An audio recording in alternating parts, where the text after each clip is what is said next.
Hello, welcome. Today is Thursday of the 11th week in Ordinary Time. I'll have to check after I record this to make sure the audio is okay with all the cicadas out here. But it's a sound that should be familiar to all of us in town now. And today's a great reading. We have the introduction of the Our Father when Jesus, teaches this prayer. And there are really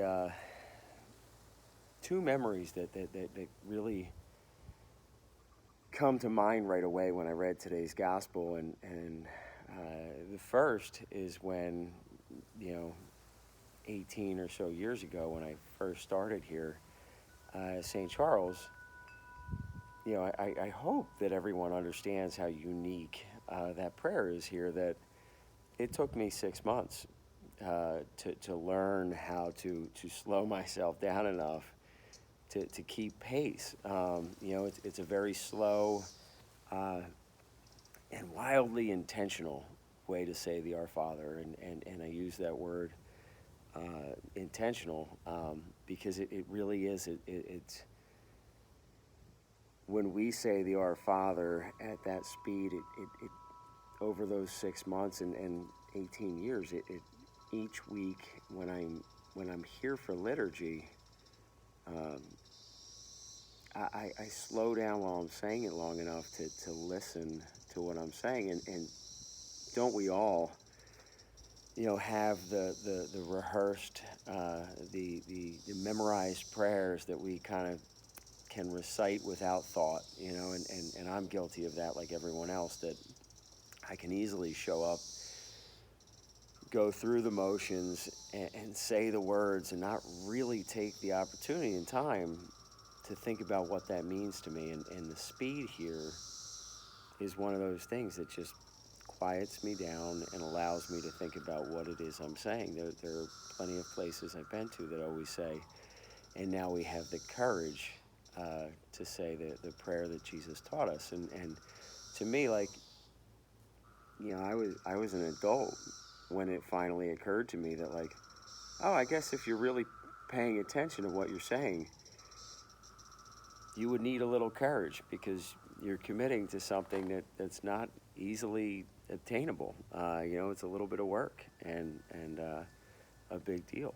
And the other memory I had is also from our parish. I was here just a couple years, and Sean Sanford and I brought a group of students to the National Catholic Youth Conference, and I had never been to anything quite like it, and I have pros and cons to it, but the one big, enormous pro was I've never been with so many thousands of people at the end of this conference, where we had Mass in this big auditorium and big stadium, and when we got to the Our Father, you could feel it in the ground, like it was just reverberate. It was so, and we're holding hands, and it was just this big moment, of shared prayer, and this idea that, I'm in a stadium with thousands of other Catholics, many of whom,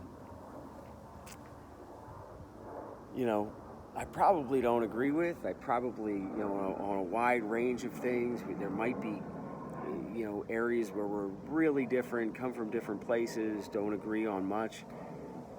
But what a great experience in that moment to say, we're united in prayer. We have this common, part of ourselves, and it's a big part of this shared faith and this shared community.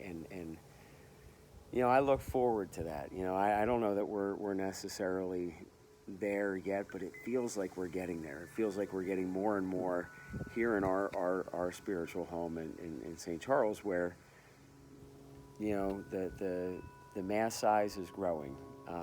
And I look forward to that moment where there are enough of us here where it's that loud kind of, big moment of participation where that connectedness comes in, where we get to feel spiritually connected to one another as we hopefully one day hold hands again and say it together in a large faith community. So whatever this prayer may mean to you, but it's certainly an opportunity today, I think, to take our time to step back for a moment and consider what this and what prayer in general may mean to us today, and what God may be inviting us to consider. So with that, I wish you a wonderful day, and until next week, God bless.